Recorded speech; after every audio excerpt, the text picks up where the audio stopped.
Welcome to our channel galaxy stories. اپنے آپ کو تیار کر لیجئے ایک نئی ہارر کہانی سننے کے لیے۔ کہانی کا آغاز کرتے ہیں۔ میرا نام علیشہ ہے۔ میں ایک کال سینٹر میں جاب کرتی ہوں۔ وہ ایک امپورٹ ایکسپورٹ کمپنی کا کال سینٹر تھا۔ اپنی ٹیم میں صرف میں ایک فیمیل ورکر تھی۔ میں کافی محنت کرتی تھی تاکہ کوئی مجھے لڑکی سمجھ کر یہ نہ سوچے کہ میں ان کے برابر کام نہیں کر سکتی۔ مجھے جوائن کیے ابھی تھوڑا ہی ٹائم گزرا تھا، لیکن میری پرفارمنس ان سے اچھی جا رہی تھی۔ کسٹمرز کو اچھے سے ڈیل کرتی تھی۔ کسٹمرز بھی میری بہت رسپیکٹ کرتے تھے کیونکہ میں بہت آرام سے سب کام سنبھال لیتی تھی۔ اپنے آپ کو پروف کرنے کے بعد میں نے ڈیسائیڈ کیا کہ میں رات کے 10 گھنٹے والی نائٹ شفٹ کرنا شروع کروں، کیونکہ اس میں 3 چھٹیاں ہوتی تھیں۔ میں وینسڈے سے سیٹرڈے تک دوپہر 1 بجے سے رات کو 12 بجے تک کام کرتی تھی، جس میں 1 گھنٹے کی بریک ہوتی۔ 6 بجے کے بعد میں پوری بلڈنگ میں اکیلی ہوتی تھی۔ میری ڈیوٹی ای میلز چیک کرنا اور ہر کال کا جواب دینا تھی۔ نائٹ شفٹ میں زیادہ کام نہیں ہوتا تھا، اس لیے میں ویڈیو گیمز کھیلتی رہتی یا کبھی کبھی مین بلڈنگ میں ادھر ادھر گھوم لیتی تھی، یا نیچے گراؤنڈ فلور پر لنچ زون سے کھانا اور کافی مشین سے کافی لینے چلی جاتی تھی۔ لنچ زون میں سارا سیلف سسٹم تھا۔ میں نے اپنے موبائل میں وائٹ سسٹم لگایا ہوا تھا تاکہ جب میں بلڈنگ میں گھوم رہی ہوں تو کوئی کال مس نہ ہو۔ گراؤنڈ فلور کے گرد ونڈوز کی دیوار بنی ہوئی تھی اور ایک سیکیورٹی گیٹ تھا۔ مین انٹرنس بھی ادھر ہی تھا۔ وہاں مین گیٹ پر صرف ایک کیمرہ تھا۔ سیکیورٹی کے لیے کیمرے کے علاوہ کچھ نہیں تھا۔ مجھے گراؤنڈ فلور پر آتے ہوئے ہمیشہ ڈر لگتا تھا کیونکہ بلڈنگ کے پیچھے ایک گھنا جنگل تھا۔ وہاں کوئی لائٹس بھی نہیں لگائی گئی تھیں۔ کبھی کبھی مجھے وہاں جانور آتے جاتے دکھائی دیتے اور کبھی ایسا لگتا ہے جیسے مجھے کوئی دیکھ رہا ہے۔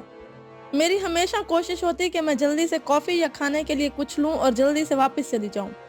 ایک رات میں گراؤنڈ فلور پر کافی لینے جا رہی تھی۔ مجھے بہت نیند آ رہی تھی، لیکن آف ہونے میں کافی ٹائم تھا، تو نیند بھگانے کے لیے مجھے تھوڑی کافی چاہیے تھی۔ میں جیسے ہی گراؤنڈ فلور پر پہنچی مجھے تھوڑا عجیب سا احساس ہوا، جیسے مجھے کوئی دیکھ رہا ہے۔ میں نے ادھر ادھر دیکھا تو مجھے گلاس ڈور سے دوسری طرف کوئی نظر آیا۔ میں ڈر کے مارے وہیں کھڑی ہو گئی اور جنگل کی طرف دیکھا، لیکن وہاں بہت اندھیرے کی وجہ سے کچھ بھی نظر نہیں آ رہا تھا۔ مجھے بہت ڈر لگ رہا تھا۔ میرا دل کر رہا تھا ابھی یہاں سے بھاگ جاؤں، لیکن اس وقت 9 بجے تھے اور میری شفٹ ختم ہونے میں کافی ٹائم تھا۔ لیکن پھر اسے اپنا وہم سمجھ کر جھٹکا اور کافی مشین کی طرف بڑھ گئی۔ کب بھر گیا تو جیسے ہی میں اسے اٹھانے کے لیے جھکی اچانک زور سے آواز آئی۔ ایسا لگ رہا تھا جیسے کسی نے گلاس ڈور پر کوئی چیز ماری ہو۔ میں سیدھی ہوئی اور آہستہ آہستہ پیچھے مڑی۔ میں ڈر بھی رہی تھی کہ پتہ نہیں کون ہوگا، لیکن وہاں اندھیرے کے علاوہ کچھ نہیں تھا۔ میں ڈر کے مارے وہاں سے بھاگ کر سیڑھیوں کی طرف آئی۔ لفٹ کا بھی ویٹ نہیں کیا اور تیزی سے سیڑھیاں چڑھتی ہوئی اوپر مین فلور پر پہنچ گئی۔ میرا دل بہت زور سے دھڑک رہا تھا اور سانس جیسے رکنے لگا تھا۔ میں اپنے ڈیسک کی چیئر پر بیٹھی اور خود کو پرسکون کرنے کی کوشش کرنے لگی۔ میں اکیلی ایک بلڈنگ میں تھی جس کے دروازے بند تھے اور کیبنز بھی۔ میں بار بار خود کو تسلی دے رہی تھی کہ وہ صرف میرا وہم تھا، وہاں کچھ نہیں تھا۔ لیکن کچھ دیر بعد پھر مجھے لگنے لگا جیسے کوئی مجھے دیکھ رہا ہے۔ میں اپنی چیئر سے اٹھی اور آفس میں نظر گھمائی، پر کچھ بھی غیر معمولی نہیں تھا۔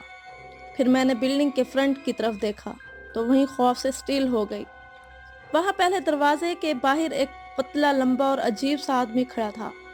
وہ اندر کی طرف جھانکنے کی کوشش کر رہا تھا۔ اس سے پہلے وہ مجھے دیکھتا میں جلدی سے واپس اپنی چیئر پر بیٹھ گئی۔ اب 9:30 ہو رہے تھے۔ سمجھ نہیں آ رہا تھا کہ وہ کون ہے اور اس ٹائم یہاں کیا کر رہا ہے۔ جیسے ہی میں چیئر میں بیٹھی مجھے دروازے کے ہلنے کی آواز آئی۔ میں تیزی سے اٹھی۔ میں نے دیکھا وہ دروازے کے ہینڈلز کھینچنے کی کوشش کر رہا تھا۔ شکر ہے وہ کھلے نہیں، پر جب میں اسے دیکھ رہی تھی وہ اچانک مڑا اور میری طرف دیکھنے لگا۔ اس کا چہرہ بہت ڈراؤنا تھا۔ جیسے ہی اس نے مجھے دیکھا اس نے دروازہ اور زور سے کھینچنا شروع کر دیا اور شیشوں کو توڑنے لگا۔ میں بہت زیادہ ڈر گئی تھی۔ رات کا ٹائم تھا اور بلڈنگ کمپلیکس میں بالکل اکیلی تھی۔ میں نے اپنا موبائل اٹھایا اور پولیس کو کال کرنے لگی۔ جب میں کال ریسیو ہونے کا ویٹ کر رہی تھی میں نے دیکھا وہ آدمی گلاس ڈور کی ایک طرف سے دوسری طرف گھوم رہا ہے۔ اچانک فون سے آپریٹر کی آواز سنائی دی۔ میں نے کہا میرا نام علیشا ہے، میں گلیکسی امپورٹ ایکسپورٹ کمپنی کی بلڈنگ میں کام کرتی ہوں، یہاں کوئی میرے آفس میں گھسنے کی کوشش کر رہا ہے۔ بات کرنے کے دوران میں نے دیکھا وہ آدمی وہاں سے غائب ہو گیا ہے۔ میں نے ہر طرف دیکھنے کی کوشش کی لیکن وہ مجھے نظر نہیں آیا۔ پھر اچانک کہیں سے ایک کافی بڑا پتھر اڑتا ہوا آیا اور دروازے پر زور سے لگا۔ میں چلائی اور اپنے ڈیسک کے نیچے چھپ گئی۔ آپریٹر نے کہا، ہیلو میم، کیا ہوا آپ ٹھیک ہیں؟ میں نے اسے ساری بات بتائی۔ اس نے پوچھا کہ دروازہ ٹوٹ تو نہیں گیا؟ میں نے ڈرتے ڈرتے چھپ کر دروازے کی طرف دیکھا تو دروازے میں ایک بہت بڑا کریک آ گیا تھا۔ میں ڈر کے مارے سیٹ پر بیٹھ گئی اور آپریٹر سے کہا کہ پلیز پولیس کو جلدی سے بھیجیں۔ اس نے کہا پولیس راستے میں ہے، آپ پریشان نہ ہوں۔ ڈر سے میرا بہت برا حال تھا، ایسا لگ رہا تھا جیسے ٹائم رک گیا ہے۔ اچانک پھر سے دروازے کو پتھر لگا اور دروازہ ٹوٹنے کی آواز سنائی دی، ساتھ میں بلڈنگ پولیس سائرن کی آواز سے گونج اٹھی۔ تو مجھے تھوڑا سکون محسوس ہوا۔ میں نے آپریٹر کو بتایا کہ پولیس آ گئی ہے اور اسے تھینک یو بول کر کال کاٹ دی۔ میں اٹھی اور گلاس ڈور سے باہر دیکھا لیکن مجھے وہاں وہ آدمی نظر نہیں آیا۔ دروازے کے اوپر والا حصہ بری طرح سے ٹوٹ چکا تھا اور وہ پتھر سیڑھیوں کے پاس پڑا تھا۔ کچھ دیر بعد ایک آفیسر اندر آیا اور باقی پولیس نے بلڈنگ کو چاروں طرف سے گھیر لیا۔ مجھے ان کی گاڑی کی لائٹس پوری پارکنگ لاٹ میں نظر آ رہی تھیں۔ جو آفیسر اندر آیا تھا وہ کافی سمجھدار تھا۔ اس نے مجھ سے پوری ڈیٹیل آرام سے سنی اور آفس کے نقصان کا جائزہ لیا۔ میں نے کہا کیا آپ مجھے گھر چھوڑ دیں گے؟ اس نے کہا جی ہاں، کیوں نہیں۔ پھر میں نے کچھ دن کے لیے چھٹیاں لی اور دوسری جاب ڈھونڈنے لگی۔ اس آدمی کو ہر جگہ ڈھونڈا گیا تھا لیکن وہ کہیں بھی نہ ملا۔ میں نے 1 مہینے بعد یہ نوکری چھوڑ دی اور ایک اور کمپنی میں جاب کر لی۔ وہ بھی کال سینٹر ہی تھا لیکن یہاں میں صرف دن میں کام کرتی تھی۔ یہاں ہر طرف سیکیورٹی اور کیمراز لگے ہوئے تھے لیکن وہ جگہ اور وہ رات جب بھی مجھے یاد آتی ہے میں بہت ڈر جاتی ہوں۔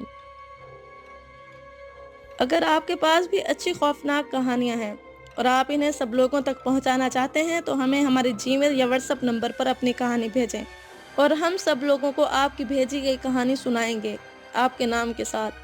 جی میل اور واٹس ایپ نمبر ڈسکرپشن میں دیا گیا ہے۔ Thank you for watching. اگر آپ اس طرح کی مزید سٹوریز سننا چاہتے ہیں تو کائنڈلی سبسکرائب کریں ہمارا چینل اور ویڈیو کو ضرور لائک کیجیے۔